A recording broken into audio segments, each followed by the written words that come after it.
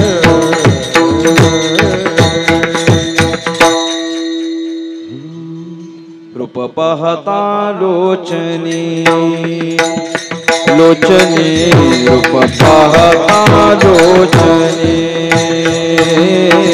रूप पाहता लोचनी लोचनी रूप पाहता लोचनी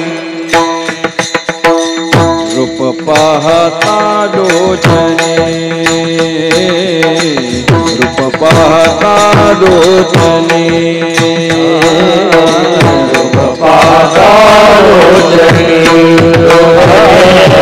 रूप पाहता लोचनी सुख झाले वो साधने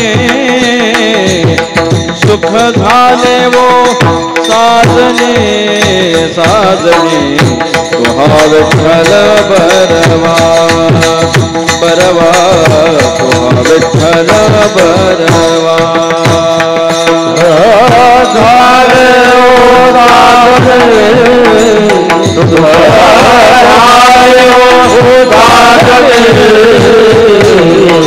तुहा विठ्ठल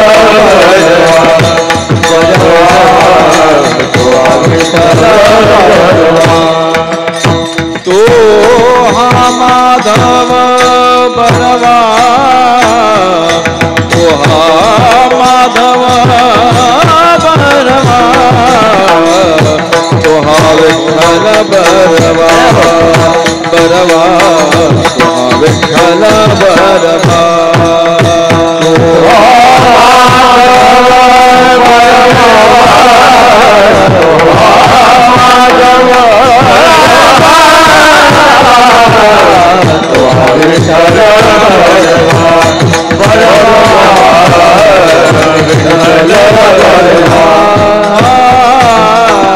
बहुता सुकृतांची जोडी बहुता सुकृतांची जोडी बहुता सुकृतांची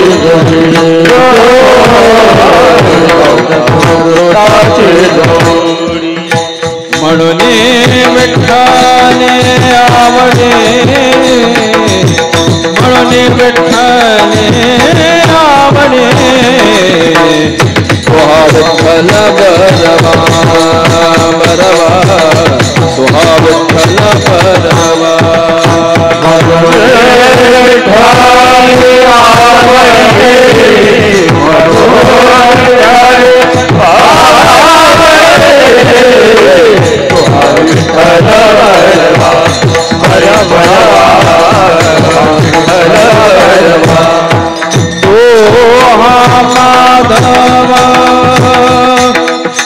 बरवा तो हा माधव बरवा तो हा विठ्ठल बरवा बरवा तो हा विठ्ठल बरवा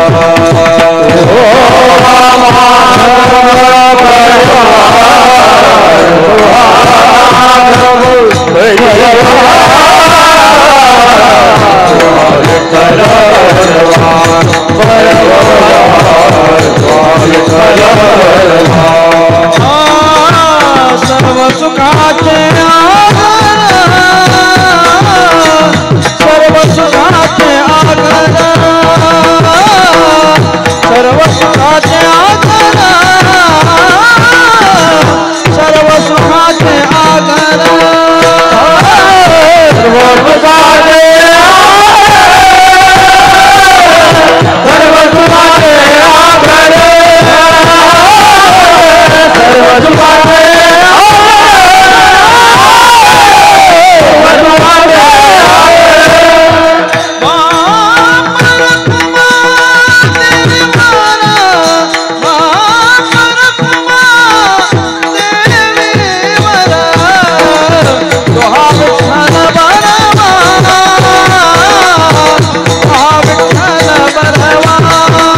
हरे जय राम कृष्ण हरे जय राम कृष्ण हरे जय राम कृष्ण हरे जय राम कृष्ण हरे जय राम कृष्ण हरे जय राम कृष्ण हरे जय राम कृष्ण हरे जय राम कृष्ण हरे जय राम कृष्ण हरे जय राम कृष्ण हरे जय राम कृष्ण हरे जय राम कृष्ण हरे जय राम कृष्ण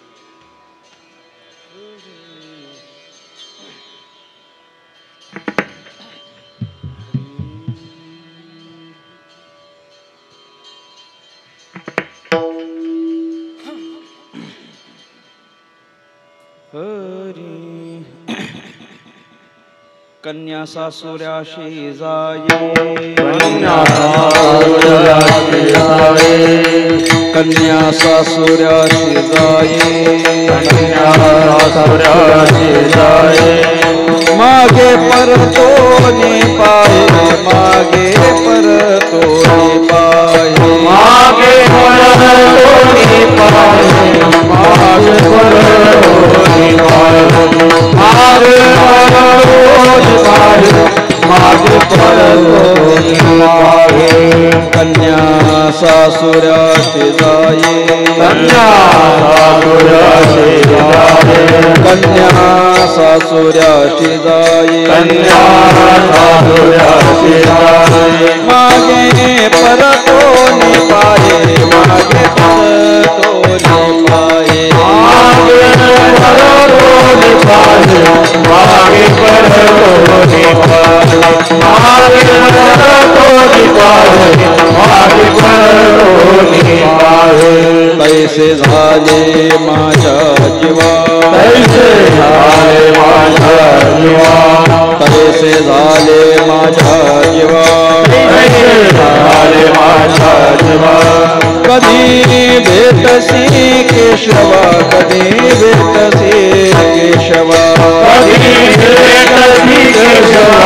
कधी भेटसी केशवा कधी भेटसी केशवा कधी भेटसी केशवा चुकलिया बाळ चुकलिया मावे चुकलिया बाळ चुकलिया मावे माता हुरु हुरु पाहे माता हुरु हुरु पाहे माता हुरु हुरु पाहे बाळा हुरु हुरु बाळा हुरु हुरु पाहे बाळा हुरु हुरु पाहे कैसे झाले माझ्या जीवा कैसे झाले माझ्या जीवा कैसे झाले माझ्या जीवा कैसे झाले माझ्या जीवा कधी भेटसी केशवा कधी भेटसी केशवा कधी भेटसी केशवा कधी भेटसी केशवा कधी भेटसी केशवा कधी भेटसी केशवा जीवना वेगळे मासोळी जीवना वेगळे मासोळी जीवना वेगळे मासोळी जीवना वेगळे मासोळी तैसा तुका तळमणी तैसा तुका तळमणी तैसा तुका तळमणी तैसा तुका तळमणी तैसा तुका तळमणी तैसा तुका तळमणी जीवना वेगळे मासोळी जीवना वेगळे मासोळी जीवना वेगळे मासोळी जीवना वेगळे मासोळी तैसा तुका तळमळी तैसा तुका तळमळी तैसा तुका तळमळी तैसा तुका तळमळी तैसा तुका तळमळी तैसा तुका तळमळी तैसे झाले माझ्या जीवा तैसे झाले माझ्या तैसे झाले माझ्या कधी भेटसी केशवा कधी भेटसी केशवा कधी भेटसी केशवा कधी भेटसी केशवा कधी भेटसी केशवा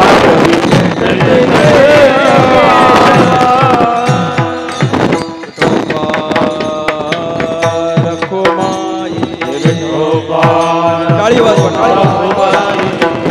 विठोबा रखुमाई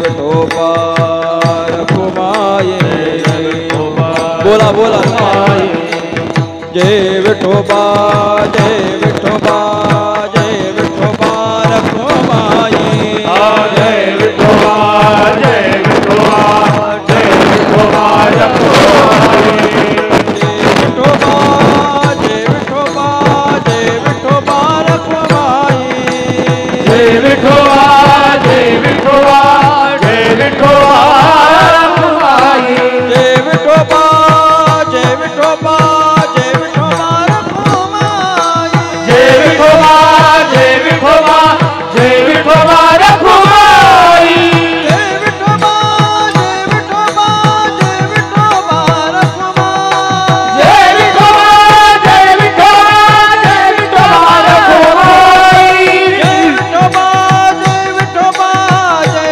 विठोबा जय विठोबा जय विठोबा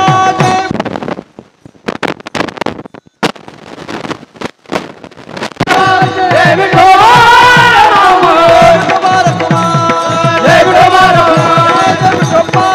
जय विठोबा रखुमाई जय विठोबा रखुमाई जय विठोबा रखुमाई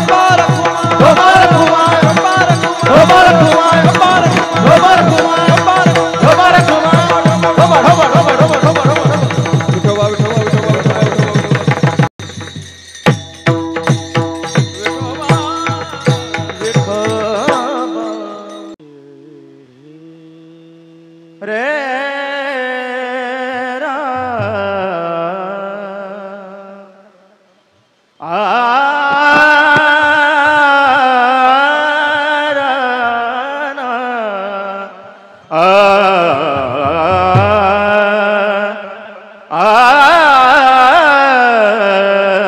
ना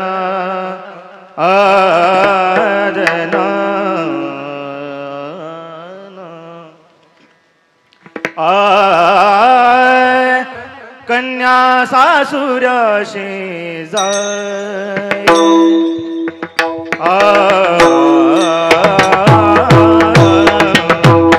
कन्या सासुराशी जाय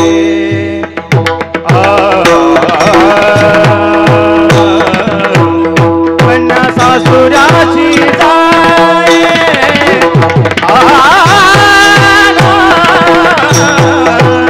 सासुराशी जाय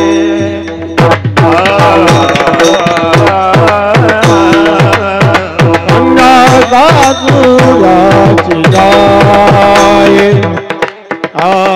कन्या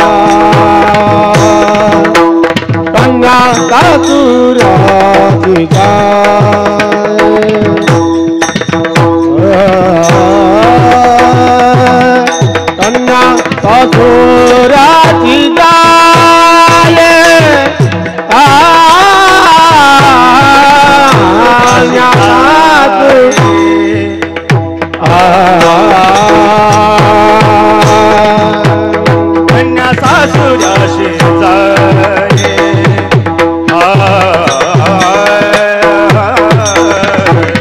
कन्या सासुराशी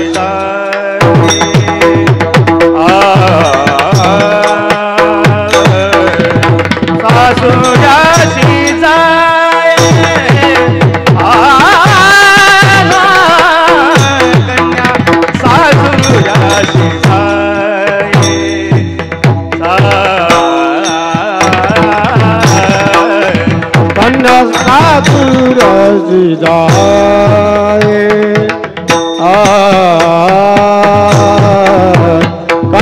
सासुराच जाय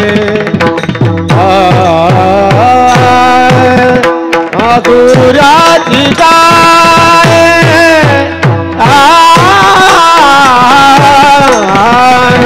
सासुराची जाय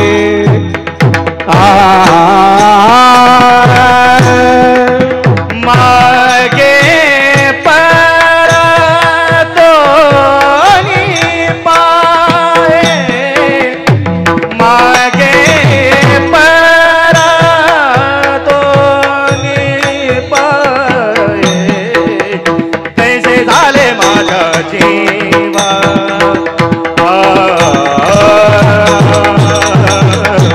तैसे झाले माझ्या जीवा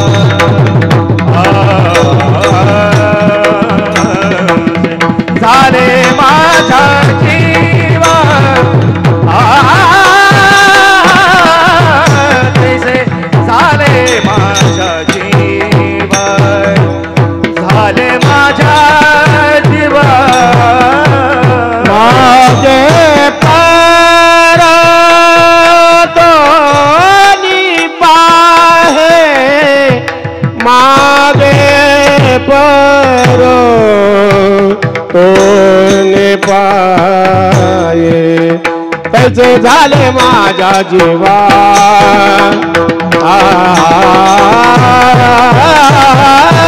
तैसे झाले माझ्या जीवा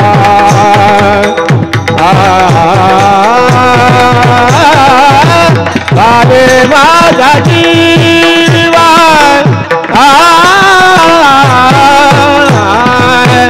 झाले माझ्या जीवा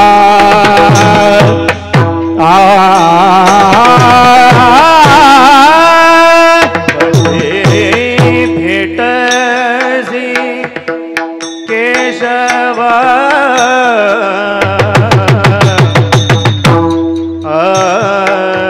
कधी भेटसी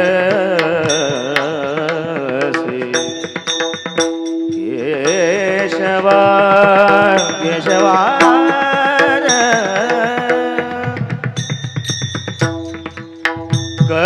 कधी भेट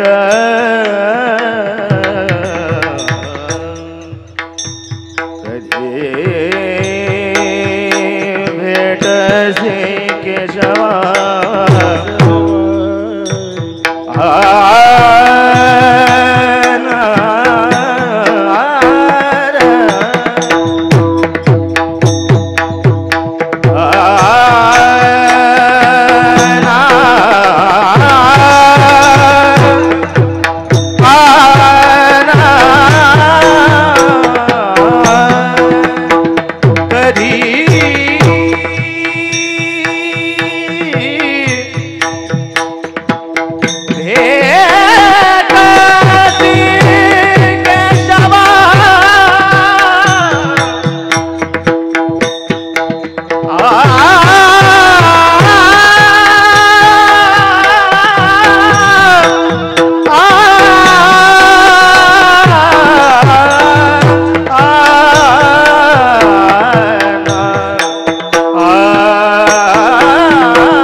कधी भेटसी केशवा कधी भेटसी केशवा कधी कधी भेटसी केशवा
केशवा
बोला बोला विठ्ठल विठ्ठल विठ्ठल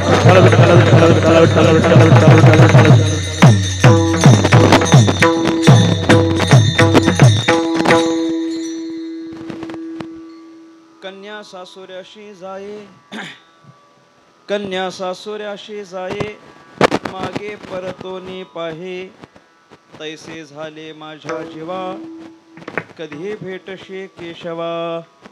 चुकलिया माये, चुकलिया माये, बाळ हुरू हुरू पाहे, तैसे झाले माझ्या जीवा, कधी भेटसे केशवा. जीवना वेगळी मासोळी, जीवना वेगळी मासोळी, तैसा तुका तळमळी, तैसे झाले माझ्या जीवा, कधी भेटशी केशवा. पांडुरंगा करो प्रथम नमन, दुसरे चरणा संतांचिया, त्यांच्या कृपादाने कथेचा विस्तारू, बाबाजी सद्गुरु दास तुका. योग ध्यान समायुक्तम निष्प्रपंचम परिग्रहम, प्रसन्नं वदनं शांतं मंगलं सुमनोहरं. ज्ञान वैराग्य संपन्न खंड निज बोध रूपं, पूर्ण ब्रह्मा श्री सद्गुरे वामनाये नमोस्तुते. नसे आप पर ऐसा जगे जो महात्मा, विरक्ती श्रेष्ठ भक्ती स्मरे नित्य रामा. तिथी माघ पौर्णिमा साधो निवाट धरिले निज धामा. नमस्कार माझा सद्गुरु सावळा रामा, मस्तक माझा पायावरी या वारकरी संतांच्या. कन्या सासुऱ्यासी जाये, मागे परतोनी पाहे, तैसे झाले माझ्या जीवा, कधी भेटशी केशवा. विठ्ठला विठ्ठला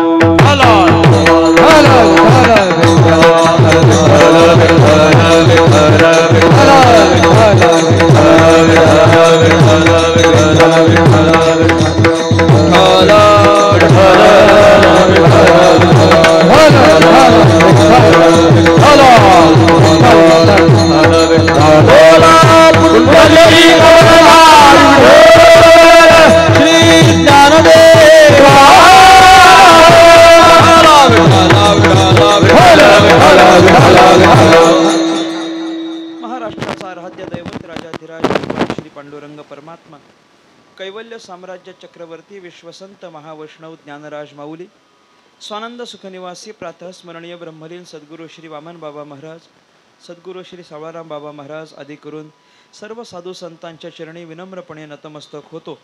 माझ्या समोर उपस्थित माझ्यापेक्षा ज्ञानाने वयाने अनुभवाने ज्येष्ठ श्रेष्ठ कीर्तनकार प्रवचनकार मातृभगिनी श्रोता गायक वादक आदी करून कलाकार वर्ग, तुम्हा सर्वांच्या चरणी साष्टांग प्रणिपात करून परमात्म्याच्या संकीर्तनाला आरंभ करतो. विठ्ठल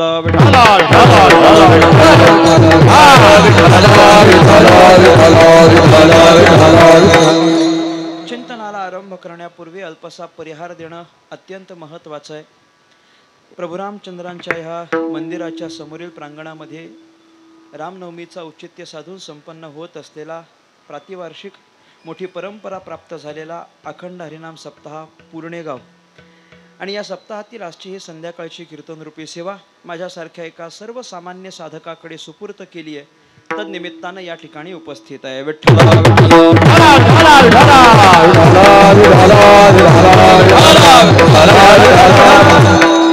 सेवेकरता निवडलेला अभंग संत श्रेष्ठ तुकाराम महाराज यांचा आहे. अभंग 4 चरणांचा आहे. सगळ्यांच्या परिचयाचा, सगळ्यांच्या पाठांतरातला, सगळ्यांच्या ओळखीचा असलेला हा अभंग आहे. या अभंगाच्या माध्यमातून संत श्रेष्ठ तुकाराम महाराजांनी भगवान परमात्म्याच्या प्राप्तीकरिता आपल्या अंतःकरणातील उत्कट भावना व्यक्त केलेली आहे. अंतःकरणाची निर्माण झालेली तीव्र अशी तळमळ भगवान परमात्म्याच्या प्राप्तीकरिता, भगवंताच्या दर्शनाकरिता झुरणारं तुकाराम महाराजांचं मन, की ज्याच्या माध्यमातून तुकाराम महाराजांच्या अंतःकरणाला भगवान परमात्म्याच्या दर्शनाची अपेक्षा आहे. भगवान परमात्म्यानं कधीतरी येऊन आपल्याला दर्शन द्यावं ही अभिलाषा तुकाराम महाराजांच्या मनाला आहे. आणि माझ्या मनाची स्थिती भगवान परमात्म्याच्या दर्शनाकरिता किती उत्कट झालेली आहे हे आपल्याला कळावं, याच्याकरिता तुकाराम महाराजांनी दृष्टांत सिद्धांत पद्धतीनं या अभंगाची रचना केलेली आहे. विठ्ठल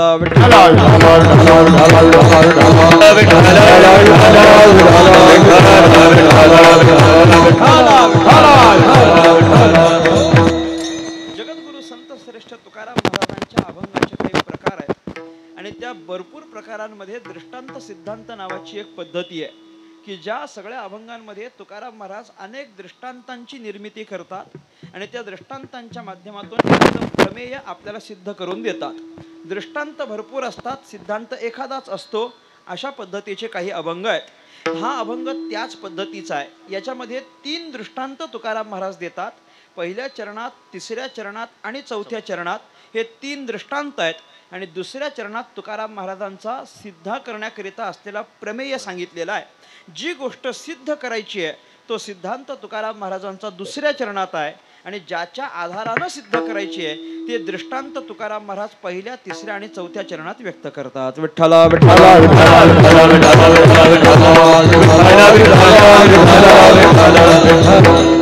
कधी कधी असं असतं की सिद्धांत पटवून देण्याकरिता दृष्टांत असतो आणि त्यावेळेला दृष्टांत एखादाच असतो आणि सिद्धांत मोठा असतो. आणि कधी कधी तुकाराम महाराजांच्या अभंगांची रचना अशी आहे की ज्या वेळेला दृष्टांत भरपूर आहेत पण सिद्धांत मात्र एकच आहे. म्हणजे कधी कधी तुकाराम महाराज सिद्धांत लांबवतात, दृष्टांत एकच देतात आणि कधी कधी तुकाराम महाराज दृष्टांत लांबवतात, सिद्धांत मात्र लहान करतात. विठ्ठल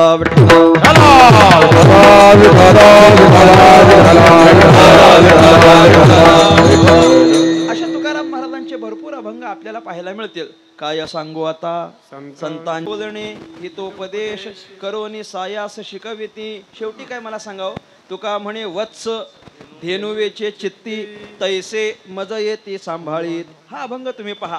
या समस्त अभंगांमध्ये दृष्टांत एकच, शेवटच्या चरणात दृष्टांत आहे. तुका म्हणे वत्स धेनुवेचे चित्ती तैसे मज येते सांभाळीत. असा वत्स धेनुवेचे चित्ती असलेला जो सिद्धांत आहे, दृष्टांत आहे, तो शेवटच्या चरणामध्ये एकच दृष्टांत आहे. पण त्या एका दृष्टांतानं आपल्याला जे सिद्ध करायचं आहे ते तुकाराम महाराज वरच्या 3 चरणामध्ये सांगतात. काय सांगू आता संतांचे उपकार सगळ्यांच्या परिचयाचा अभंग आहे.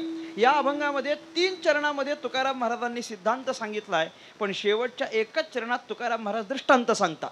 म्हणजे दृष्टांत किती? 1 आणि सिद्धांताकरता चरण किती? 3. म्हणजे इथं सिद्धांत मोठा केलाय, दृष्टांत एकच केलाय. पण कधी कधी असं होतं की दृष्टांत भरपूर देतात, सिद्धांत मात्र लघु असतो, लहान असतो. उदाहरण, या अभंगाच्या व्यतिरिक्त उदाहरण पाहायचं झालं तर तुमच्या ओळखीचा आणखी एक अभंग सांगतो. चंदनाचे हात पाय ही चंदन, परिसा नाही ही न कोणे अंगा, दीपा नाही पाठीपोटी अंधकार, सर्वांगी साखर ऐसी. हे 4 दृष्टांत झाल्यानंतर तुकोबराय म्हणतात, तुका म्हणे तैसा सज्जनापासून पाहता अवगुण मिळेची ना. पाहता अवगुण सज्जनापासून मिळेची ना हा जो सिद्धांत शेवटच्या चरणात पण लागणारे दृष्टांत मात्र 4 आहेत. असे हे दृष्टांत सिद्धांत पद्धतीचे तुकाराम महाराजांचे काही अभंग आहेत. कधी कधी दृष्टांत लांबवतात, सिद्धांत लहान करतात, कधी सिद्धांत लांबवतात, दृष्टांत लहान आहे. विठ्ठला विठ्ठला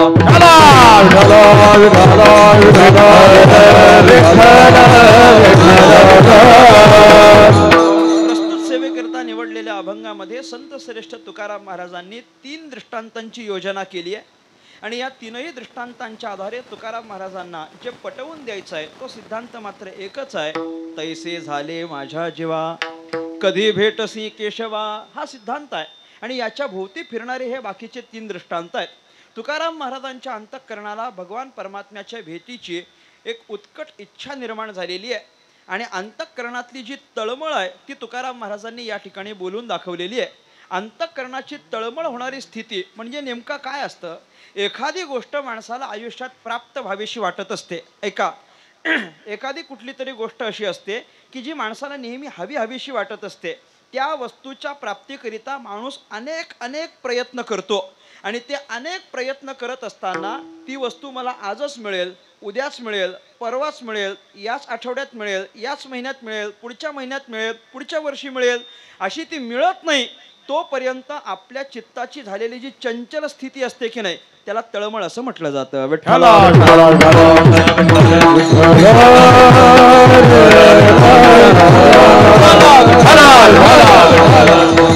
एखादी वस्तू आपल्याला अप्राप्त आहे आणि अप्राप्त असलेली वस्तू आपल्याला प्राप्त व्हावी याच्याकरिता अंतःकरणाची जी चंचल स्थिती असते त्याला तळमळ असं म्हटलं जातं.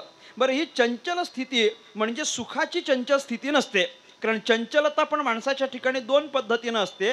कधी कधी सुखामुळे येणारी चंचलता आहे आणि कधी कधी दुःखामुळे येणारी चंचलता आहे. पण तळमळ नावाची जी स्थिती असते ती स्थिती म्हणजे दुःखामुळे येणारी तळमळ असते. सुखामुळे येते त्याला तळमळ म्हटलं जात नाही. सुखामुळे येते ती भावना आनंदाची असते, पण दुःखामुळे अंतःकरण अत्यंत व्याकुळ होतं आणि त्यावेळेला ती स्थिती तळमळीची म्हटली जाते. त्या वस्तूच्या प्राप्तीकरिता आम्ही वाट पाहत असतो. भरपूर वर्ष झाली वाट पाहतो, भरपूर वेळ झाला की आम्ही त्या क्षणाची वाट पाहत असतो. पण ज्या क्षणाची आम्ही वाट पाहतो तो क्षण वाट पाहून पण येतच नाही. अशा वेळेला अंतःकरणाची जी स्थिती होते की नाही चंचल, त्यावेळेला तिला काय म्हणतात? तळमळ म्हणतात. एखाद्या ठिकाणी प्रवासाला जायला नाही, गाडी पुढे सरकावी असं आम्हाला लाख वाटत असतं, पण ती पुढे गाडी सरकत नाही, ट्रॅफिक काही निघत नाही. मग त्यावेळेला आमच्या अंतःकरणाची जी स्थिती झालेली असते की नाही चंचल, तिला काय म्हणायचं? तळमळ. नाहीतर तुम्हाला पटावं म्हणून सांगतो, आपण कीर्तनात बसलेलो असतो आणि कीर्तनकार जे सांगेल ते अत्यंत शांत चित्तानं ऐकत असतो, पण 11:01 व्हावा आणि त्याच्यानंतर आपल्या अंतःकरणाची जी स्थिती होते त्याला काय म्हणतात? हा, आता खरं बोला, हरकत नाही का?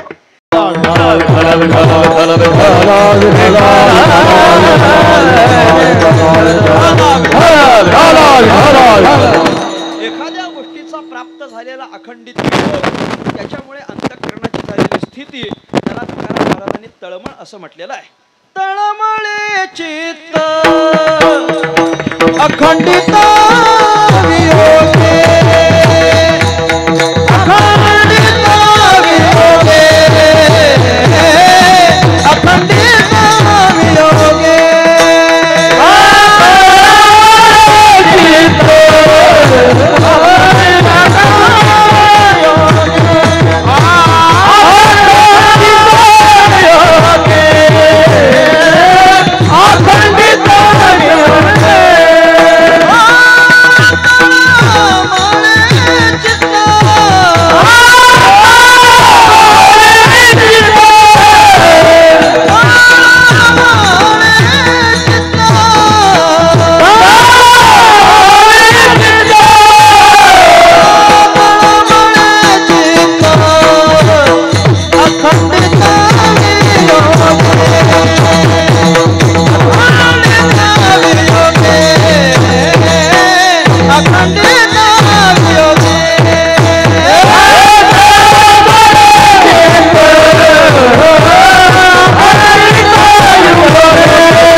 एखाद्या वस्तूच्या वियोगानं अंतःकरणाची अत्यंत दुःखद झालेली व्याकुळ स्थिती, त्याला तळमळ असं म्हटलं जातं. आणि त्या वस्तूच्या प्राप्तीकरिता त्याचं अंतःकरण नेहमी झुरत राहतं. ती वस्तू आम्हाला मिळाली पाहिजे असं प्रत्येक वेळेला वाटत राहतं आणि निरनिराळ्या कारणांमुळे आपलं अंतःकरण तळमळीत होत राहतं असं आपल्याला पाहता येतं. कारणं त्याची वेगळी वेगळी असतील. अंतःकरणातल्या वेगळ्या वेगळ्या कारणांमुळे माणसाचं चित्त, माणसाचं मन निरनिराळ्या कारणामुळे तळमळीत होत असताना आपल्याला पाहायला मिळतं. कधी कधी ते आपल्याला अंतःकरणातल्या विकारांमुळे तळमळीत होतं, कधी कधी प्रपंचातल्या वस्तूच्या प्राप्तीकरिता तळमळीत होतं, तर कधी कधी अप्राप्त वस्तूच्या प्राप्तीकरिता झालेली चिंता त्याच्यामुळे ते तळमळीत होतं. कधी कधी अंतःकरणातल्या विकारांमुळे ते तळमळीत होतं की नाही. अंतःकरणाला व्याकुळता निर्माण झालेली असते, पण ती चांगल्या भावनेने नसते, कुठल्या तरी विकारामुळे असते. रावणाच्या अंतःकरणामध्ये सीतेला प्राप्त करून घेण्याची तळमळ आहे म्हणता की नाही म्हणता? थोडंसं बोलत चला माझ्याशी. रावणाच्या अंतःकरणात सीतामयेला प्राप्त करून घेण्याची तळमळ आहे की नाही? आहे. पण ती कशामुळे? काम भावनेमुळे. म्हणजे कामामुळे रावणाच्या अंतःकरणातली तळमळ आपल्याला पाहायला मिळते. दुर्योधनाच्या अंतःकरणामध्ये तळमळ आहे की नाही? आहे. कशामुळे? क्रोधामुळे. दुर्योधनाच्या अंतःकरणातली तळमळ ही क्रोधामुळे, रावणाच्या अंतःकरणातली तळमळ ही कामामुळे, हिरण्याक्षाच्या अंतःकरणातली तळमळ ही लोभामुळे आणि कर्णाच्या अंतःकरणातली तळमळ ही स्पर्धेमुळे. याचा अर्थ निरनिराळ्या कारणांच्यामुळे अंतःकरणात तळमळ निर्माण होण्याची शक्यता आहे. विठ्ठल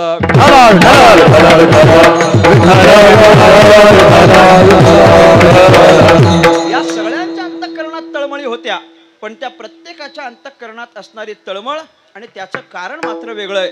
दुर्योधनाच्या अंतःकरणाला पण तळमळ आहे, पण त्याच्या अंतःकरणातली तळमळ होती ती क्रोधामुळे आहे.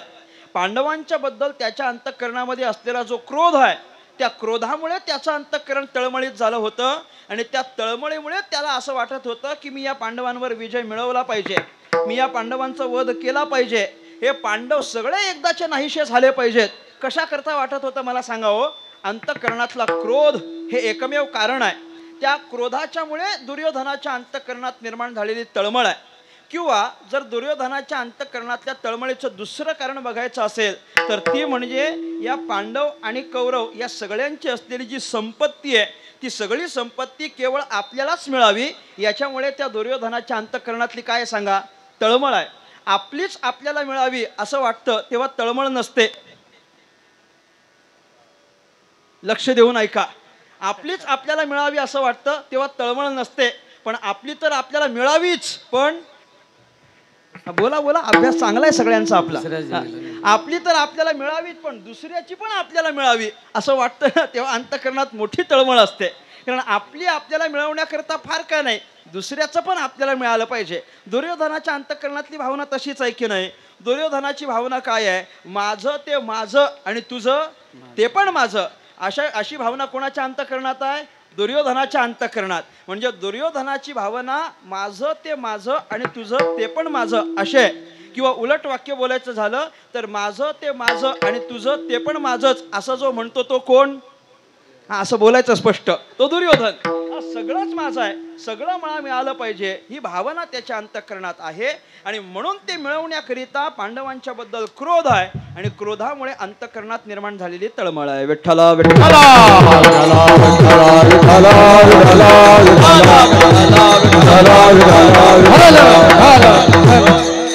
कर्णाच्या अंतःकरणात तळमळ नाही का? आहे ना. कर्णाच्या अंतःकरणात पण तळमळ आहे. कुणाच्या बद्दल? अर्जुनाच्या नाशाबद्दल. पण अर्जुनाचा नाश व्हावा ही त्याच्या अंतःकरणाला तळमळ का? स्पर्धा हे कारण आहे. म्हणजे स्पर्धेच्यामुळे कर्णाच्या अंतःकरणात असेल, क्रोधाच्यामुळे दुर्योधनाच्या अंतःकरणात असेल, कामाच्यामुळे रावणाच्या अंतःकरणात असेल, या प्रत्येकाच्या अंतःकरणात पण तळमळ आपल्याला पाहायला मिळतेच. पण तुकाराम महाराजांनी स्पष्ट वर्णन केलेलं आहे, अशा पद्धतीच्या तळमळी जर एखाद्याच्या अंतःकरणात असतील म्हणण्यापेक्षा असतातच. प्रत्येकाच्या अंतःकरणात कसली ना कसली तळमळ असतेच. पण अशा तळमळी असतील तर त्याचं तोंड सुद्धा आपण कधी बघू नये. विठ्ठला विठ्ठला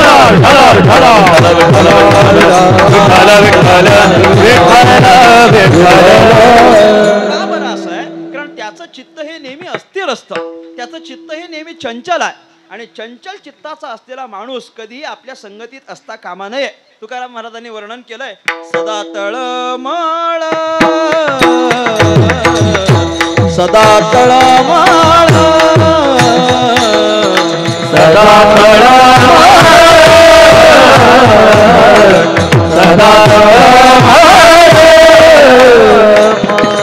सदा सदा तळमळ सदा तळमळ सदा चित्ताची हळहळ चित्ताची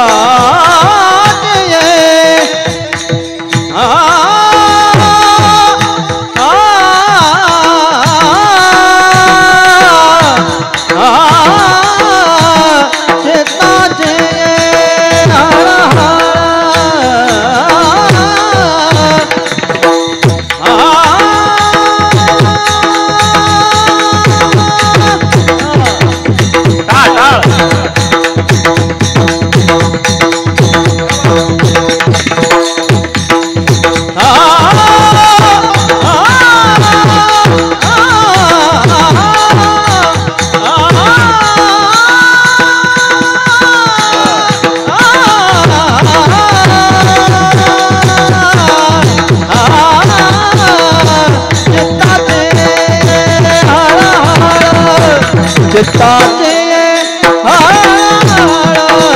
चित्ताचे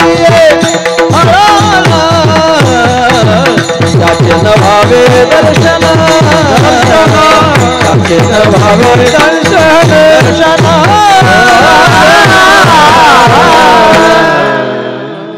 सदा तळमळ चित्ताची हळहळ तुकाराम महाराज म्हणतात. त्याचे न व्हावे दर्शन, त्याचं दर्शनच नाही, कधीच बघू त्याचं तोंड पण बघू नये म्हणे. ज्याचं अंतःकरण सदैव तळमळीत असतं त्याचं तोंडही आपण पाहू नये.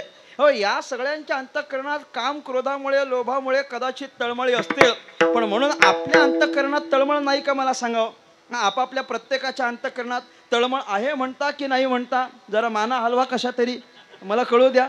आहे की नाही तळमळ? आहे ना, आपल्याही अंतःकरणात तळमळ आहे. यांच्यासारखी अगदीच अशी नीच स्तरावरची कदाचित नसेल, पण प्रत्येकाच्या अंतःकरणात तळमळ आहे की नाही? आहे. बरं, आता त्यात वर्गीकरण करून मला सांगा, आपल्या अंतःकरणाची तळमळ ही आपण निर्माण केलेल्या प्रपंचाकरता आहे की आपल्या अंतःकरणाची तळमळ भगवंताच्या भजनाकरता आहे? काय म्हणता तुम्ही? प्रपंचाकरता. असं खरं बोलत चालायचं बरं का. आपली आपली तळमळ कशा? प्रपंचाकरिता. आम्ही वाढवून ठेवलेला प्रपंच आता त्याचं पुढं कसं होणार या संबंधाने आमच्या अंतःकरणामध्ये सदैव तळमळ असते. सदैव. अगदी आम्ही कीर्तनात जरी बसलो तरी पण आमचा विचार आमच्या प्रपंचाशीच असतो. हो की नाही मला सांगा? समोर तरी हो नका म्हणू, जय विठ्ठल झाल्यावर म्हणा पाहिजे तर हो. असं आपल्या अंतःकरणामध्ये सदैव तळमळ आहे. प्रत्येकाच्या अंतःकरणामध्ये सदैव तळमळ आहे आणि त्या तळमळीचं कारण निरनिराळं असेल कदाचित. आपल्या अंतःकरणातल्या तळमळी या सगळ्या प्रपंचाकरिता, प्रपंच विस्ताराकरिता, प्रपंचाच्या पालनाकरिता या सगळ्या आपल्या अंतःकरणातल्या तळमळी आहेत. पण याच्या विरुद्ध दिशेला जर संतांच्या अंतःकरणातल्या तळमळी पाहिल्या तर प्रपंचाच्या संबंधाने संतांच्या अंतःकरणात मुळीच तळमळ नसते, हे तुम्हाला पाहायला मिळेल. तुकाराम महाराज, ज्ञानेश्वर महाराज आदी करून सगळ्यांची अंतःकरणं आपण जर पाहिली तर त्यांच्या अंतःकरणात तळमळ आहे नाही असं नाही, पण प्रपंचाकरता मात्र त्यांच्या अंतःकरणात कोणतीच तळमळ नसते. विठ्ठल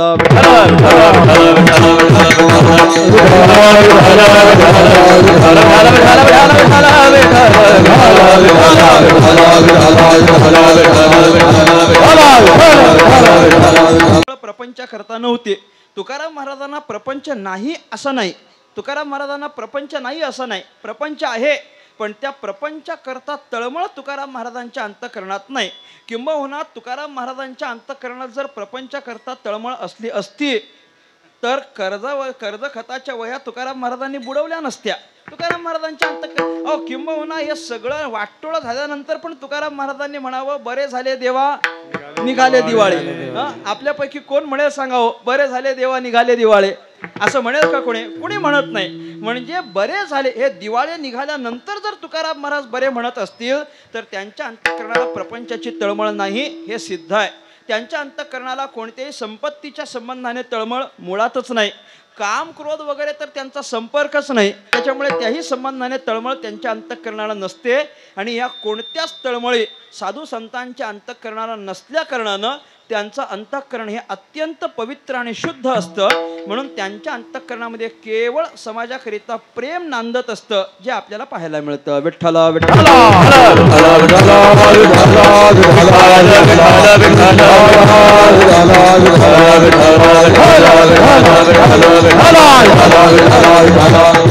दुसरं कोणतीच गोष्ट त्यांच्या अंतःकरणात पाहायला मिळत नाही. तळमळ अजिबात नाही, दुःख अजिबात नाही, चिंता अजिबात नाही. केवळ प्रेम त्या साधू संतांच्या अंतःकरणामध्ये असतं, केवळ प्रेम, दुसरं काही नाही, काही नाही. संतांची गावी प्रेमाचा सुकाळ, संतांची गावी प्रेमाचा सुकाळ, संतांची गावी प्रेमाचा सुकाळ, संतांची प्रेमाचा सुकाळ, संतांची गावी प्रेमाचा सुकाळ, संतांची गावी प्रेमाचा सुकाळ, संतांची गावी प्रेमाचा सुकाळ, संतांची गावी प्रेमाचा सुकाळ. नाही तळमळ दुःखलेश, नाही तळमळ दुःखलेश, राहेल त्या ठाये होऊन याच, राहेल त्या ठाये होऊन याच. नाही तळमळ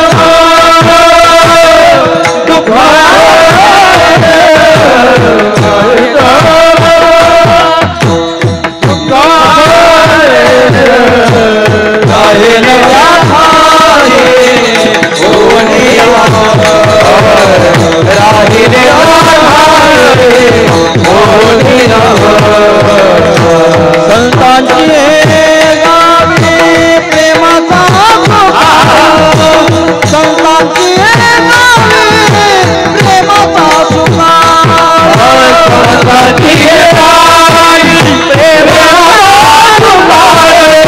संतांची गावी प्रेमाचा सुकाळ, संतांची गावी प्रेमाचा सुकाळ, संतांची गावी प्रेमाचा सुकाळ, संतांची गावी प्रेमाचा सुकाळ, संतांची गावी प्रेमाचा सुकाळ, संतांची गावी प्रेमाचा सुकाळ.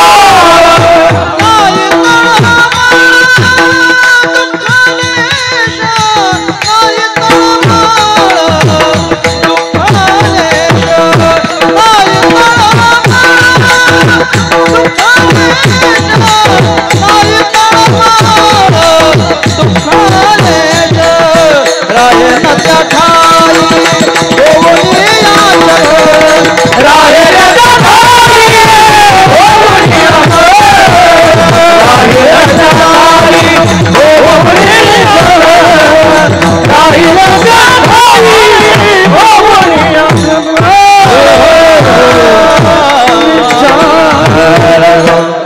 संतांची गावी प्रेमाचा सुकाळ, नाही तळमळ दुःख लेश, तुकाराम महाराज वर्णन करतात. साधू संतांच्या गावाला याच्यापैकी कोणतीच, गावाला म्हणजे त्यांच्या अंतःकरणाला, याच्यापैकी कोणत्याही तळमळीचा स्पर्श त्यांच्या अंतःकरणाला नसतो. म्हणजे संतांच्या अंतःकरणाला प्रापंचिक तळमळ अजिबात नसते, हे आपण यातून जाणून घ्यायचं आहे. चिंता नाही गावी विष्णुदासाची आहे, तुकाराम महाराज आणखी एका अभंगामध्ये म्हणतात, विष्णुदासांच्या गावाला चिंता नसते, संतांच्या गावाला चिंता नसते. गावाला म्हणजे त्यांच्या ठिकाणी, त्यांच्या अंतःकरणात, त्यांच्या चित्ताला, त्यांच्या मनाला कोणत्याच पद्धतीची तळमळ नसते. त्यांचं अंतःकरण प्रेमाने भरून गेलेलं असतं. तुम्ही म्हणाल मग चिंता नसते, तर अभंगात आत्ता जे वर्णन केलंय ते काय? नाही, तळमळ नसते म्हणजे प्रापंचिक तळमळ नसते असं मी म्हटलो, पण पारमार्थिक तळमळ मात्र त्यांच्या अंतःकरणाला नक्की आहे. भगवान परमात्म्याच्या प्राप्तीची तळमळ मात्र त्यांच्या अंतःकरणाला नक्की आहे. कधी मला भगवंत भेटेल, कधी मला भगवंत दर्शन देईल, अशी तळमळ त्यांच्या अंतःकरणाला नक्की असते. त्यांचं अंतःकरण जे झुरत असतं ते फक्त आणि फक्त या एकाच तळमळी करता की भगवान परमात्म्यानं आपल्याला दर्शन द्यावं. दुसरी त्यांची कोणतीच इच्छा नसते. आपल्या अंतःकरणाची तळमळ त्यांची एवढी तीव्र झालेली असते, एवढी तीव्र झालेली असते की भगवान परमात्म्यानं आपल्याला भेटून दर्शन द्यावं याच्याकरिता तीव्र झालेली त्यांची तळमळ. आणि म्हणून समोर जो कोणी येईल त्या प्रत्येकाला त्यांच्या अंतःकरणामध्ये एकच प्रश्न असतो, पुसावेसे हेची वाटे, जे जे भेटे तयासी, देव कृपा करील मज, काय लाज राखील. देव कृपा करील मज प्रश्नचिन्ह आहे, काय लाज राखील प्रश्नचिन्ह आहे. देव कृपा करील मज काय लाज राखेल, याच्यातला काय शब्द दोन्हीकडे लावायचा आहे. काय देव कृपा करील मज आणि काय लाज राखील. देव माझ्यावर कृपा करील का आणि देव माझी लाज राखील का, या दोन गोष्टीची तळमळ त्यांच्या अंतःकरणाला असते. म्हणजे भगवान परमात्म्यानं दर्शन द्यावं याच्याच करता संतांच्या अंतःकरणाची तळमळ आहे. विठ्ठला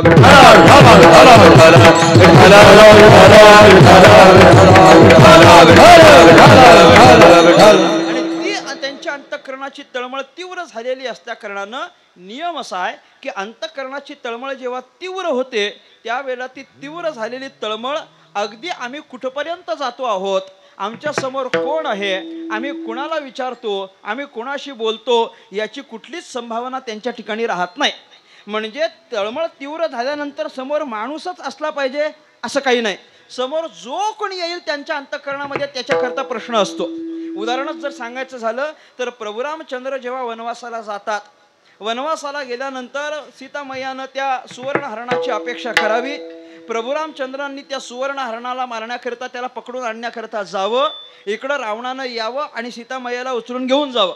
हा सगळा प्रकार घडल्यानंतर लक्ष्मणजींना आणि प्रभू रामांना कळलं की बाबा कुणीतरी सीतेला येऊन घेऊन गेलं. आता सीतेला घेऊन गेलं म्हटल्यानंतर प्रभू रामचंद्रांचं अंतःकरण अत्यंत तळमळीत झालं, सीतेकरिता अत्यंत व्याकुळ झालं.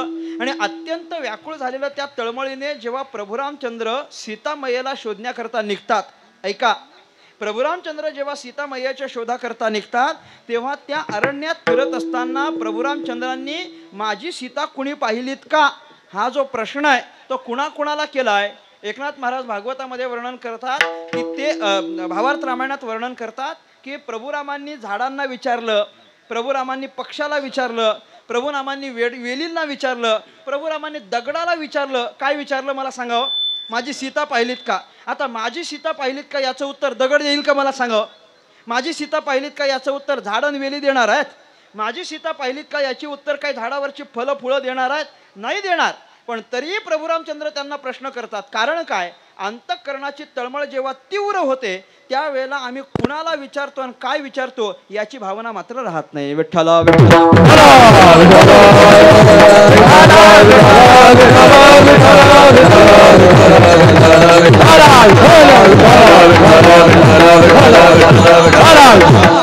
काय विचारतो, कुणाला विचारतो याची भावना राहत नाही, याची शुद्धच त्याला नसते. कारण त्याच्या अंतःकरणाची तळमळ तेवढी तीव्र झालेली असते. ज्ञानोबारांचं काय वेगळं आहे, ज्ञानोबारांनी पण म्हटलेलं आहे की नाही, पहिलं तो गे काऊ कोकताहे, पहिलं तो गे काऊ कोकताहे, पहिलं तो गे काऊ कोकताहे, पहिलं तो गे काऊ कोकताहे, पहिलं तो गे काऊ कोकताहे, पहिलं तो गे काऊ कोकताहे, पहिलं तो गे काऊ कोकताहे, पहिलं तो गे काऊ कोकताहे.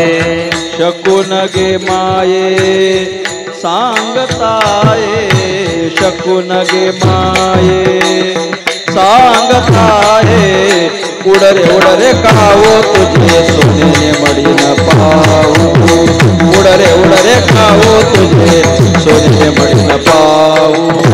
शकून गे माये सांगताये, शकून गे माये सांगता रे उडरे उडरे खाऊ दे सोन्याने मन पाहू उडरे उडरे खाऊ दे सोन्याने मन पाहू पाहुणे पंढरी राहू घरा येते पाहुणे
उडरे उडरे खाऊ तुझे सोन्याने मन पाहू उडरे उडरे खाऊ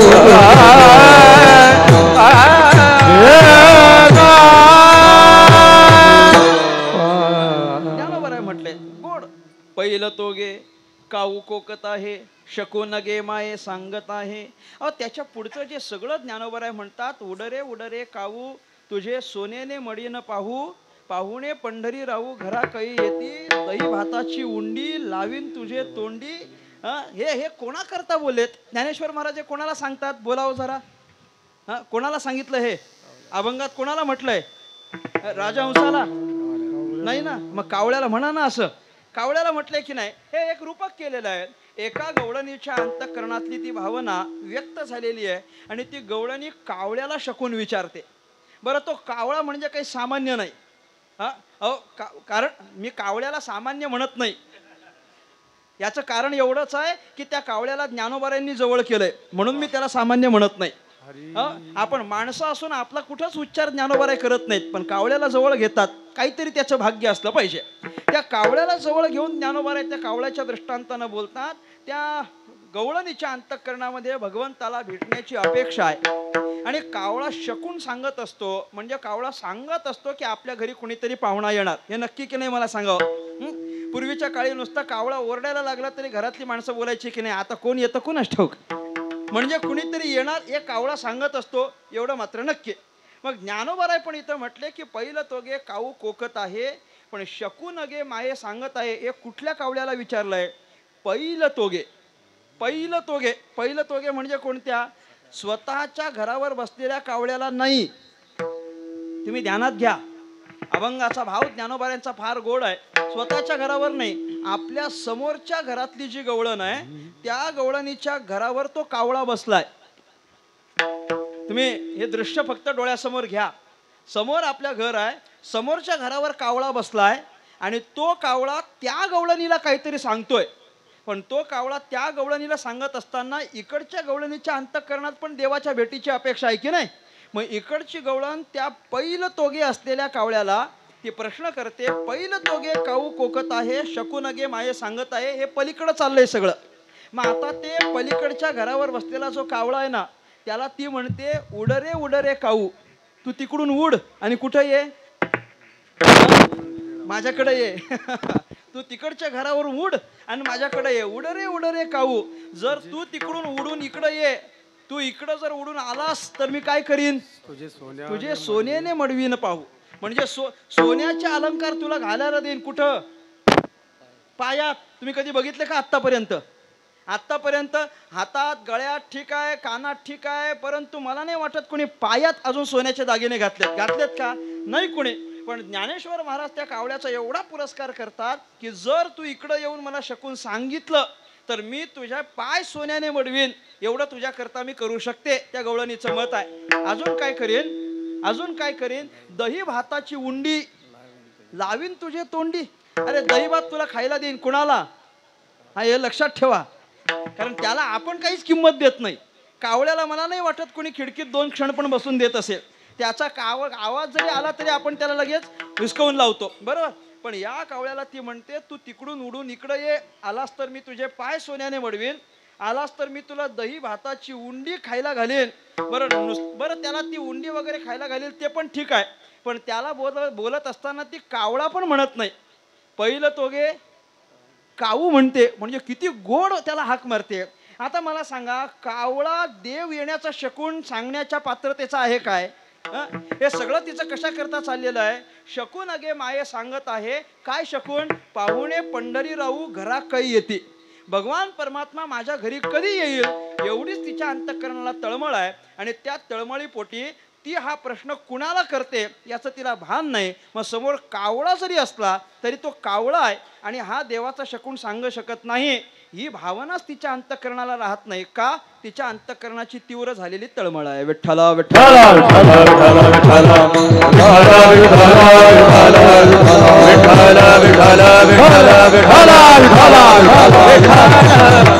आणि अंतःकरणातली तीव्र झालेली जी तळमळ असते त्या तळमळीने या सगळ्या भक्तांचं अंतःकरण व्याकुळ होतं. मग व्याकुळ झाल्यानंतर त्यांना अपेक्षा असते की भगवान परमात्म्यानं यावं आणि मला दर्शन द्यावं. म्हणून तुकाराम महाराज बोलून दाखवतात, माझ्या अंतःकरणाची तशीच स्थिती झालेली आहे. आणि ही सगळी स्थिती कशा करता झालेली आहे? देवानं मला यावं आणि दर्शन द्यावं. किंबहुना माझ्या अंतःकरणाची तळमळ झालेली आहे ती एवढ्या करता, कारण कधी एकदाचा भगवंत येतो आणि कधी मला दर्शन देतो अशी माझ्या अंतःकरणाची स्थिती झाली. तुकाराम महाराज म्हणतात, दुसरं चरण,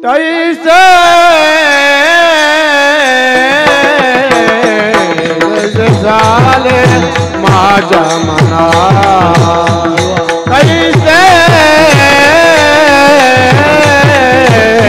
तैसे झाले माझ्या मना,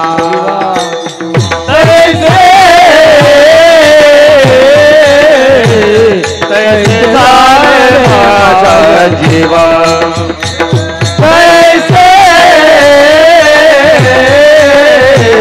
तैसे झाले माझ्या जीवा.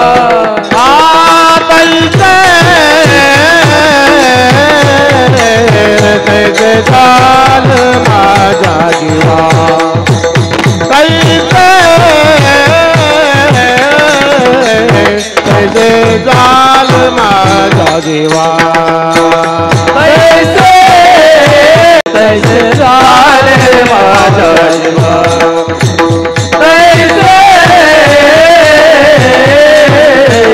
तैसे झाले माझ्या जीवा.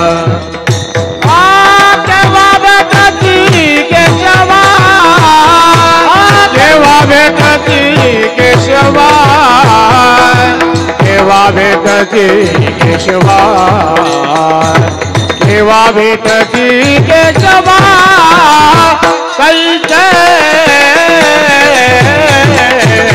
तैसे झाले माझा जीवा,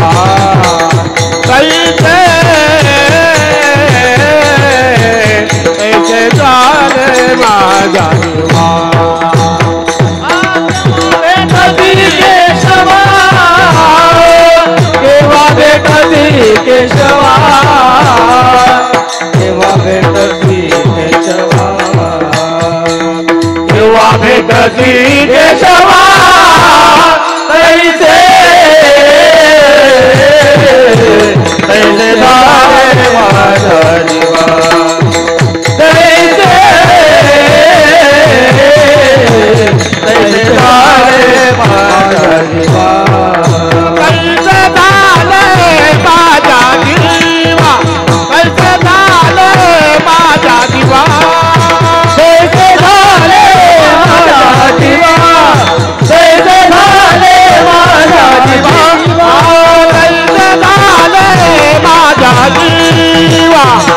कैसे झाले माझा जीवा कैसे झाले माझा जीवा कैसे झाले माझा जीवा कैसे झाले माझा जीवा देवा भेटसी देवा देवा भेटसी देवा देवा भेटसी देवा जय श्रीराम कैसे झाले माझा जीवा कैसे झाले माझा जीवा देवा भेटसी केशवा देवा भेटसी केशवा देवा भेटसी केशवा जय श्रीराम कैसे झाले माझा जीवा कैसे झाले माझा जीवा माझा जीवा माझा जीवा कैसे झाले माझ्या जीवा कधी भेटसी केशवा. तुकाराम महाराजांच्या अंतःकरणाची तळमळ आहे की भगवान परमात्म्याने यावं आणि आपल्याला दर्शन द्यावं. तैसे झाले असं तुकोबराय बोलतात. कधी भेटसी केशवा ही तुकाराम महाराजांच्या अंतःकरणात ती तळमळ आहे आणि ती तळमळ तैसे झाले माझ्या जीवा असं म्हणतात. तर अर्थातच तैसे म्हटल्यानंतर लगेच पुढं प्रश्न येतो, काय मला सांगा, कैसे. तैसे म्हणजे कैसे, जैसे पहिल्या तिसऱ्या आणि चौथ्या चरणात सांगितले तैसे. तैसे म्हणजे कैसे विचारा तुकाराम महाराजांना. तैसे झाले म्हणजे कैसे झाले. मग तुकाराम महाराज सांगतात तैसे झाले म्हणजे कैसे. कन्या सासुऱ्याशी जाई मागे परतोनी पाहे तैसे झाले माझ्या जीवा. तशा पद्धतीची स्थिती माझ्या मनाची झालेली आहे. कशा पद्धतीची, ज्याप्रमाणे कन्या सासुऱ्याशी जाये आणि मागे परतोनी पाहे. एखाद्या मुलीचा जेव्हा विवाह होतो, मी पाहिलं अभंग घेतल्या घेतल्या या माता भगिनींच्या चेहऱ्यावर लगेच स्माईल आली. काकूनच ठाऊक बाबा, लगेच. कारण त्यांच्या सगळ्यांच्या अनुभवाची असलेली गोष्ट आहे. त्यांच्या सगळ्यांच्या अत्यंत जवळचा अनुभव आणि सगळ्यात मोठा त्यांच्या जीवनातला अनुभव म्हणजे सासुऱ्याशी जाये. कन्या सासुऱ्याशी जाये. जेव्हा एखादी लेक लग्न झाल्यानंतर ती सासुऱ्याला निघते.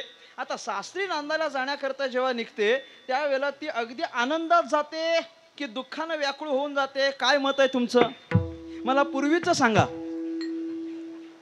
आताच काय सांगू शकत नाही, म्हणजे गॅरंटी नाही देऊ शकत आपण. पण पूर्वीचं कसं होतं मला सांगा.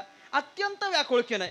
जरी ती सासरी नांदण्याकरता जाणार असली, जरी तिचं नवीन आयुष्य सुरुवात होणार असलं, तरी पण ती अनेक वेळा मागे वळून पाहत असते. का? कारण ती आता पुढं जरी जाणार असली तरी ज्या माता पित्याच्या बद्दल तिच्या अंतःकरणात प्रेम आहे, ज्या भावाच्या बद्दल, बहिणीच्या बद्दल, मैत्रिणींच्या बद्दल, परिवाराच्या बद्दल तिच्या अंतःकरणामध्ये अनन्य भावना आहे, त्या सगळ्यांना मागे सोडून आता ती नवीन सगळे नातेसंबंध प्रस्थापित करण्याकरिता कुठल्या तरी एखाद्या अनोळखी घरात जाणार आहे. पण जाताना ती अनेक वेळा मागे पाहते. तेव्हा तिच्या अंतःकरणात झालेली जशी तळमळ असते, तुकाराम महाराज म्हणतात माझ्या जीवाची तळमळ तशीच झाली देवा. कशा करता? कधी भेटसी केशवा याच्याकरता. म्हणजे तिच्या अंतःकरणाची जी तळमळ आहे त्याची तुलना तुकाराम महाराजांनी स्वतःच्या अंतःकरणाशी केलेली आहे. त्या कन्येच्या अंतःकरणाची झालेली तळमळ आणि माझ्या अंतःकरणाची झालेली तळमळ ही सारखीच आहे. त्या कन्येच्या अंतःकरणात तिच्या माता पित्याच्या बद्दल जशी भावना असते तशी माझ्या अंतःकरणात देवा तुमच्याबद्दल भावना झालेली आहे. ज्याप्रमाणे आपल्या सगळ्या नातेवाईकाला माता पित्याला सोडून कुठंच जाऊ नये असं तिच्या अंतःकरणाला पक्क वाटत असतं, त्याप्रमाणे तुमचं दर्शन झालं की तुम्हाला मी कधीच सोडू नये असं मला वाटतं. पण त्याच्याकरता तुमचं दर्शन व्हावं ही माझ्या अंतःकरणाची इच्छा आहे. ती तुकाराम महाराजांनी बोलून दाखवली. परंतु याच दृष्टांतावर तुकाराम महाराज न थांबता थोडं पुढे गेलेत. म्हणजे कन्या सासुऱ्याशी जाये हा दृष्टांत जरी सांगितलेला असला तरी पुढे गेल्यानंतर तुकाराम महाराज लगेच चुकलिया माये बाळ हुरू पाहे हे दृष्टांत आपल्याला देतात. कशा करता देतात? तुकाराम महाराज काय आहे दृष्टांताच्या पद्धतीचा मी थोडंसं विवरण करतो. हे दृष्टांत जेव्हा दिले जातात तेव्हा जेव्हा वरचढ एक एक दृष्टांत दिले जातात ना, तेव्हा आपण समजून जायचं असतं, ज्या अर्थी पहिल्या दृष्टांताला तुकाराम महाराज मागे करतात आणि दुसरा दृष्टांत तुकाराम महाराज जवळ करतात, याचा अर्थ मागच्या दृष्टांतात काहीतरी कमतरता असली पाहिजे, म्हणून तुकाराम महाराजांनी ते बाजूला केलं आणि ती कमतरता ज्या ठिकाणी भरून निघेल असा नवीन दृष्टांत तुकोबारायांनी पुढं केला. हे समजून जायचं. कोणताही अभंग तुम्ही ऐका, कधीही ऐका, जेव्हा 4-5 दृष्टांत असतात तेव्हा ते दृष्टांत असे वरचढ असतात. इथं पहिला दृष्टांत कुणाचा? सासरी जाणाऱ्या कन्येचा, मुलीचा. सासरी जाणाऱ्या मुलीचा दृष्टांत दिला. आमच्या अंतःकरणाची भावना तशी आहे म्हटले, पण लगेच तो दृष्टांत बाजूला करून तुकाराम महाराज जर चुकलिया माये बाळ हुरू पाहे म्हणजे चुकलेल्या बाळाचं उदाहरण देतात, तर याचा अर्थ काय? काही नाही, सासरी जाणाऱ्या कन्येच्या दृष्टांतात तुकाराम महाराजांना काहीतरी कमतरता वाटते, म्हणून तुकाराम महाराज दृष्टांत बदलतात. मग सासरी जाणाऱ्या कन्येच्या अंतःकरणातल्या भावनेत काय कमतरता आहे? तुकाराम महाराजांनी ते का बरं बदललं? तुकाराम महाराज म्हणतात, कसं आहे पहा, हा दृष्टांत मी दिला खरा, आणि हा दृष्टांत देऊन माझ्या अंतःकरणाची भावना मी तुलना पण केली, पण तरी स्पष्ट तुलना होत नाही. का तुलना होत नाही? याचं कारण असं आहे, त्या मुलीला झालेला जो वियोग आहे, ऐका, मुलीला झालेला जो वियोग आहे तो संयोगाच्या नंतर असलेला वियोग आहे. लक्षात घ्या, मुलीला वियोग झालाय पण अगोदर तिला संयोग झालाय आणि नंतर त्याचा वियोग आहे. म्हणजे माता पित्याचा संबंध अगोदर तिचा होता, आता पुढे तो नसणार आहे. पण माझ्या बाबतीत तसा आहे का? म्हणजे आता देव भेटलाय आणि भेटलेला देव निघून गेलाय म्हणून दुःख झालंय असं आहे का? नाही नाही, माझं दुःख त्याच्याही पलीकडचं आहे, कारण मला अजून देव भेटलाच नाही. लक्षात घ्या, तिच्या बाकीचे पण भक्त आहेत. अर्जुनाच्या अंतःकरणामध्ये श्रीकृष्णाबद्दल जेव्हा तळमळ निर्माण होते तेव्हा तो संयोगाच्या नंतर वियोग आहे, कारण त्याला कृष्णाचा संयोग आधी झालेला होता. आणि श्रीकृष्णाचा वियोग होता क्षणी तो असं म्हणतो, आम्हाला हा देव आधी भेटला, कृष्ण आम्हाला भेटला, अनेक दिवसांच्या पर्यंत आमच्या समोर राहिला, आमच्या सोबत राहिला, पण त्याची खरी ओळख आम्हाला नसल्या कारणानं आम्ही त्याला मित्र म्हटलो, आम्ही त्याला नातेवाईक म्हटलो, आम्ही त्याला जवळचा सखा म्हटलो, आम्ही त्याला घोड्याची कामं करायला लावली, आम्ही त्याला रथ हाकलायला लावलं. हे कशामुळं केलं? आत्तापर्यंत आम्हाला त्याचा योग्य परिचय नव्हता म्हणून. परंतु योग्य परिचय म्हणजे तो परमात्मा आहे हे कळाल्यानंतर जेव्हा तो निघून जातो त्यावेळेला कृष्णाच्या अंतःकरणाला अत्यंत दुःख होतं. म्हणजे हे दुःख कधीच आहे? प्राप्त असलेली वस्तू निघून गेल्यानंतर. प्राप्त असणं म्हणजे संयोग आणि प्राप्त असलेले अप्राप्त होणं म्हणजे वियोग. म्हणजे संयोगाच्या नंतर त्यांच्या अंतःकरणाला झालेली ती तळमळ आहे. विठ्ठला हा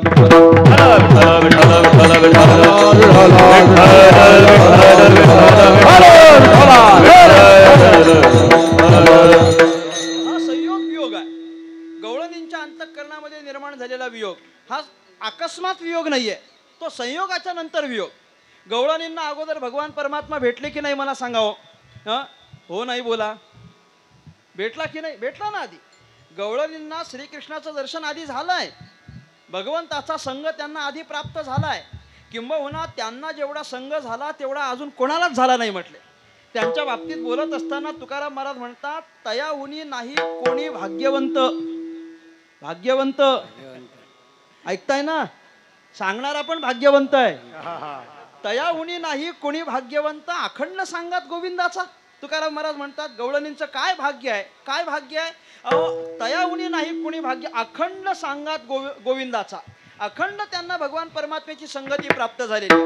अखंड अखंड म्हणजे तो सदैव त्यांच्याच सोबत, त्यांच्यातच राहणार, त्यांच्यातच खेळणार, त्यांच्यातच क्रीडा करणार, त्यांच्याच घरी जाऊन चौर्य कर्म करणार, त्यांच्याच घरच्या चोऱ्या करणार. हे सगळं आम्ही ऐकलंय मागच्या वर्षी. जाऊ दे, कालचं नाही आठवत, मागच्या वर्षीचं कुठं. आपण पाहिलंय भगवान परमात्मा अखंड त्यांच्या सोबत राहतो.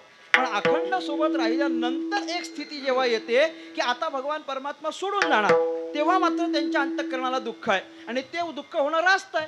आत्तापर्यंत जो सोबत होता तो आता निघून जाणार, मग दुःख होतं. रास क्रीडेमध्ये आत्तापर्यंत होता, आता निघून गेला, दुःख आहे की नाही? कानया रे जग जेठी, कानया रे जग जेठी, कानया रे जग जेठी, कानया रे जग जेठी, कानया रे जग जेठी.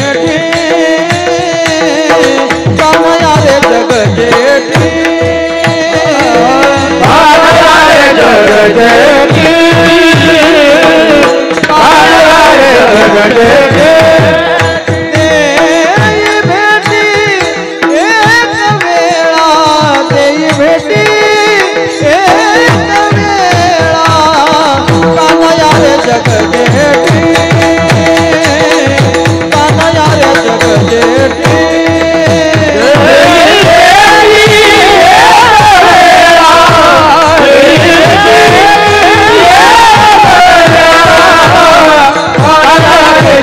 जेठी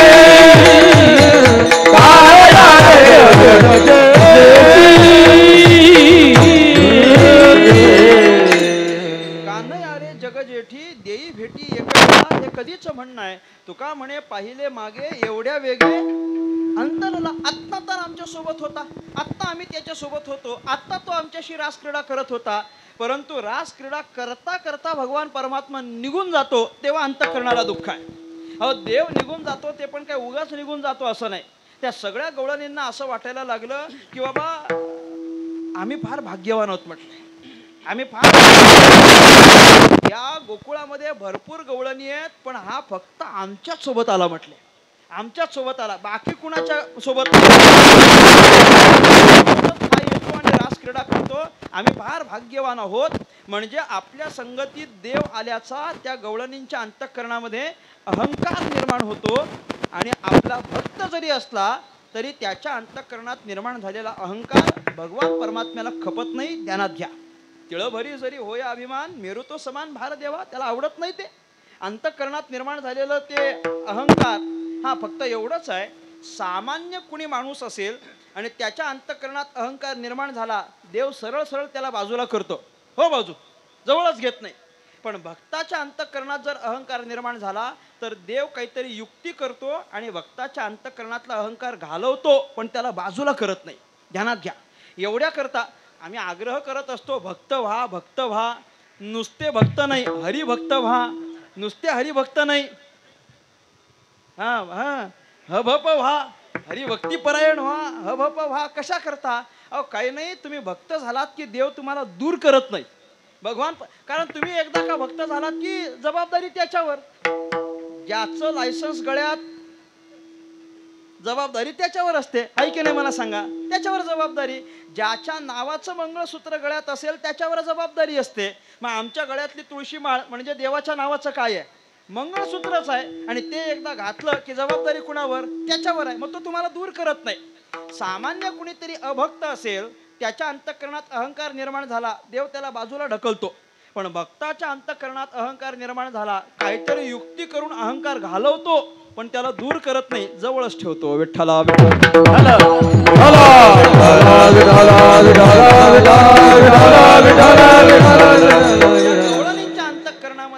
गवळणींच्या अंतःकरणामध्ये अहंकार निर्माण होतो की हा देव फक्त आमच्या बरोबर, फक्त आमच्या बरोबर, फक्त आमच्या बरोबर. आणि म्हणून त्या गवळणींच्या अंतःकरणातला अहंकार पाहून भगवान परमात्मा एकाएकी त्या सगळ्यांमधून निघून जातो. मग त्या गवळणींना दुःख होता, अरे आत्ता तर जवळ होता, आत्ता जवळ होता आणि लगेच कुठं गेला? तुका म्हणे पाहिले मागे एवढ्या वेगे अंतरला लगेच कसं काय बरं बाजूला गेला? आणि मग त्यांच्या अंतःकरणाची भावना आहे, कान्हया रे जग जेठी देई भेटी एक वेळा, एकदा दर्शन दे.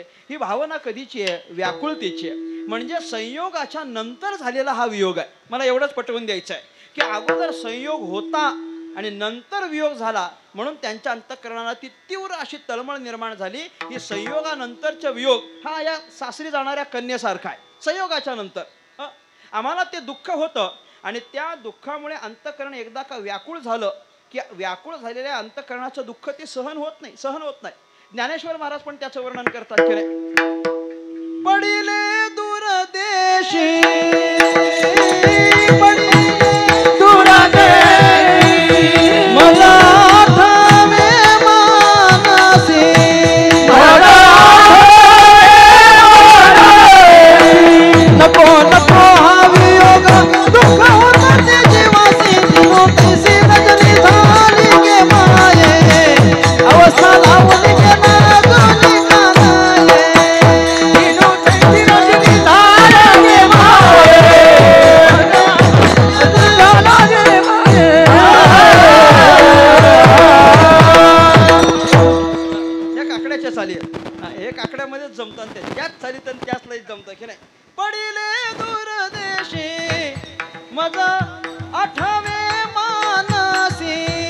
नको नको हा वियोग दुःख होत ते जीवासी दिनो तैसी रजनी झाली गे माये अवस्था लावली गेला जुनी कानाये. हो असं म्हटलेलं आहे. अहो पडिले दूरदेशी माझा आठवे, ज्या अर्थी आठवे त्या आला पाहिजे. दुसरा कोणीतरी भेटून चालणार नाही. आमच्याकडं ऑप्शनच नाही म्हटले. जसे बाकीच्यांकडे ऑप्शन आहेत, आमच्याकडे ऑप्शन नाही. एक, फक्त एक, त्याला दुसरा ऑप्शन नाही. आमच्याकडं फक्त एकच आहे. म्हणून त्या एकट्या देवाकरिता आमच्या अंतःकरणाची तळमळ आहे. मग आता ती तळमळ दिसावी याच्याकरिता सर्वोत्कृष्ट उदाहरण काय? मग तुकाराम महाराज उदाहरण देतात. जीवना वेगळी मासोळी तैसा तुका तळमळी. तैसा हा शब्द अगोदर पण वापरलाय, पण तैसा हा शब्द इथं पण वापरलाय. पहिल्या दोन दृष्टांतांकरता तैसा ध्रुवपदार्थ आहे, पण इथं सेपरेट तैसा शब्द वापरलाय. इथं स्वतंत्रपणे वापरलाय. पहिले तुकाराम महाराज म्हटले कन्या सासुराशी जाये मागे परतवणी पाहे तैसे झाले माझ्या जीवा, बरोबर. त्याच्यानंतर चुकलिया माये बाळ हुरू हुरू पाहे तैसे झाले माझ्या जीवा. पण इथं तुकाराम महाराज जीवना वेगळी मासोळी तैसा तुका तळमळी, म्हणजे अगोदर फक्त इच्छा अपेक्षा होती, परंतु आता मात्र तळमळ आहे तुकाराम महाराजांच्या अंतःकरणाला. कशी? ज्याप्रमाणे मासळी म्हणजे मासा पाण्यामध्ये राहतो, मासा पाण्यात राहतो, पण पाण्यापासून वेगळा केला तर त्याच्यानंतर किती तास जिवंत राहतो मला सांगावं. जिवंत राहण्याची काही शक्यता आहे का? अजिबात शक्यता नाही. माशाला पाण्यातून काढल्यानंतर, माशाला जर समजा पाण्यातून बाहेर काढलं आणि त्याला जगावं किंवा त्याला उत्तम स्थान प्राप्त व्हावं म्हणून त्याला तुपात सोडलं, चालेल का हो? चालेल का? पाण्यापेक्षा चांगलं आहे ना तूप, चांगलं आहे की नाही? दोघांच्या भावात अंतर आहे. पाण्यातून काढायचं तुपात सोडायचं, चालेल का? नाही चालत. पाण्यातून काढलं दुधात सोडलं, चालेल? नाही चालत. अहो दुसरं कशातही सोडलं तरी चालत नाही. त्याच्याकरता जसं पाणी म्हणजे फक्त पाणीच पाहिजे, पाण्याशिवाय त्याचं जीवनच नाही, तसं आमचं देवाशिवाय जीवनच नाही. ही आमच्या अंतःकरणाची तळमळ आहे. आम्हाला फक्त आणि फक्त देव हवा, दुसरं कोणी नाही. तुलसीदासांनी वर्णन करत असताना असं म्हटलंय की पाण्यामध्ये राहणाऱ्या मासळीला, ऐका, पाण्यामध्ये राहणाऱ्या मासळीला स्वतः पाण्याने जरी विष घालून मारण्याचा प्रयत्न केला ना तरी ती मरत नाही म्हटले. ऐका, ही अतिशयोक्ती आहे, कल्पना आहे थोडीशी. स्वतः पाण्याने जरी विष घालून त्या मासळीला मारण्याचा प्रयत्न केला तरी ती मासळी मरत नाही. पण जर त्या पाण्याला फक्त काही क्षण पाण्यापासून वेगळं केलं तर ती लगेच मरण पावते म्हणे. म्हणजे पाण्यात राहिल्यानंतर ती पाण्याशी एवढी अनन्य असते, एवढी एकरूप असते की तेच सर्वस्वी तिचं जीवन असतं. पण क्षणभर जरी तिला वेगळं केलं तरी ती मासळी ज्याप्रमाणे मरण पावते, म्हणजे त्या पाण्याच्या वियोगाने मासळीचं मरण आहे. बाकीच्या दृष्टांतात तसं होतं का मला सांगावं? बाकीच्या दृष्टांतात तसं होतं नाही. माहेर सोडून चाललेली कन्या जी सासरीकडे सासरी जाणार आहे, माहेर सोडलं म्हणून तिचं मरण आहे का सांगा? नाही, तिचं मरण नाही. अहो बाळ जर चुकलं तर चुकल्यानंतर मातेचा वियोग झाला म्हणून बाळाचं मरण आहे का सांगा? मरण नाही. पण जर पाण्यातून बाहेर पडल्यानंतर मासळीचं मरण आहे की नाही? 100% मरण आहे. ज्याप्रमाणे पाण्यातून बाहेर काढल्यानंतर मासळी मरणच पावणार, त्याप्रमाणे आमच्या अंतःकरणाची तळमळ आहे. जर भगवान परमात्मा आम्हाला भेटला नाही तर आमचंही मरण अगदी आम्हाला तर त्या मासळी समानच वाटत असतं. म्हणून आमच्या अंतःकरणाची भावना आहे आणि तशाच पद्धतीनं आमच्या अंतःकरणाची तळमळ तुकाराम महाराज बोलून दाखवतात. शेवटचं चरण. जीवना वेगळी मासुली, जीवना वेगळी मासुली, जीवना वेगळी मासुली, जीवना वेगळी मासुली, तैसा तुका तळमळे तैसे झाले माझ्या जीवा.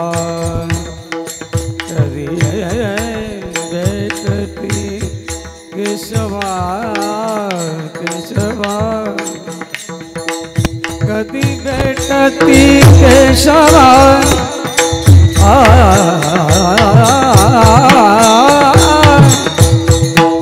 कधी भेटती केशवा,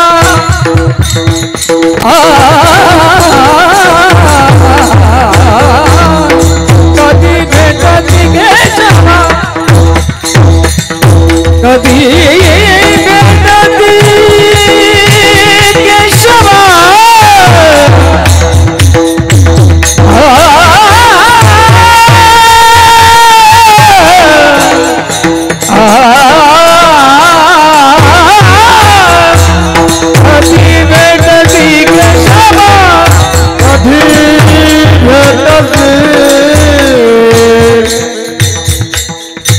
कधी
भेटसी केशवा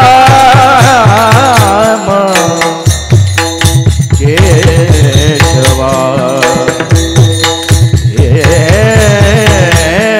केशवा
गळी मासोळी तैसा तुका तळमळी तैसे झाले माझ्या जीवा कधी भेटसी केशवा.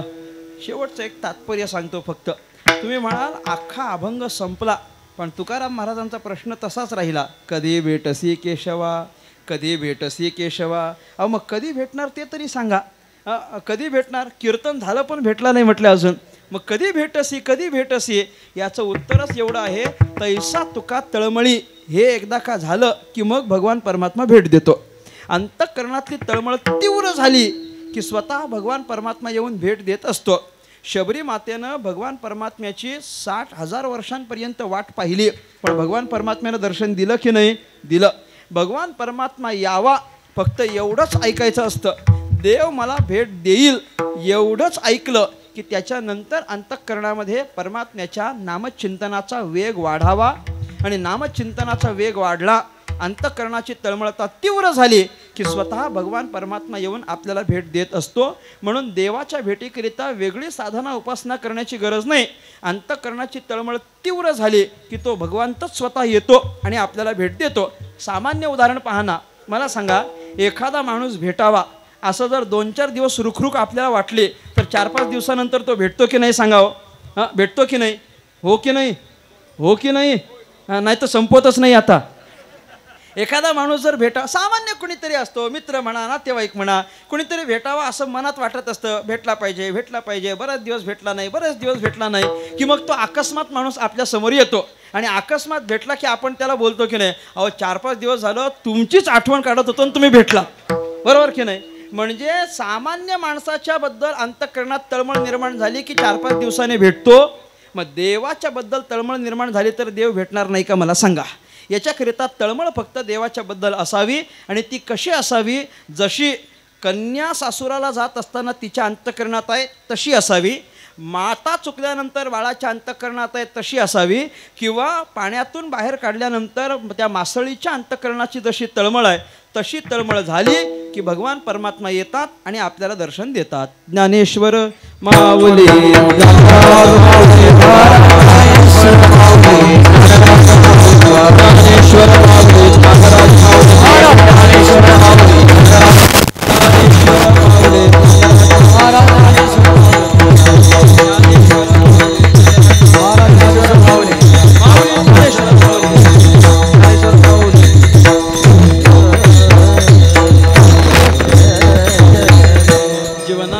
मासोळे तैसा तुका तळमळे तैसे झाले माझ्या जीवा कधी भेटसे केशवा.